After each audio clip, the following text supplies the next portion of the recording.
Okay, hai. Okay, hai balloons. So, korang jumpa lagi Fiza. Bukan kat platform yang Fiza selalu muncul, tapi dekat platform YouTube channel Fiza. So, kenapa Fiza bawa korang kat sini? Sebab Fiza nak bagi full, tak full lah, lebih kurang boleh dikatakan full tutorial on decoration. Dia tak spesifik kepada balloon sahaja, sebab Fiza nak ajar korang daripada A to Z.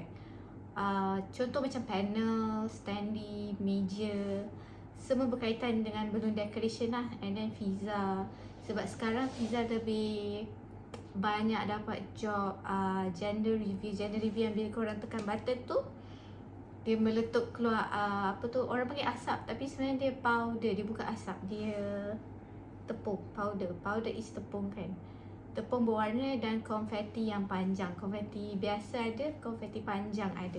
So sebab Fiza nak occupy hari Isnin, Jumaat Fiza, sebab selalu kalau deco it's either Jumaat, Sabtu, Ahad. Hari biasa Fiza tak buat apa-apa. So kalau macam Fiza post dekat TikTok, Fiza boleh ajar korang short video saja. Kalau dekat sini kita boleh belajar A to Z. And then Fiza tahu banyak dah sebenarnya tutorial yang ada dekat YouTube ni, tapi masalah korang tak tahu nak search keyword apa and mana yang okay untuk kita follow, betul tak? So dalam YouTube channel Fiza akan simplifikan semua supaya semua orang boleh cuba buat. And then Fiza duduk dekat Malaysia, so Fiza akan spill juga kat mana korang boleh cari di Malaysia ni. It's either Shopee, korang boleh beli kat Shopee atau TikTok. Nanti Fiza bagi link jugalah kat bawah. So untuk yang episod pertama, Fiza tak sure lagi nak buat apa.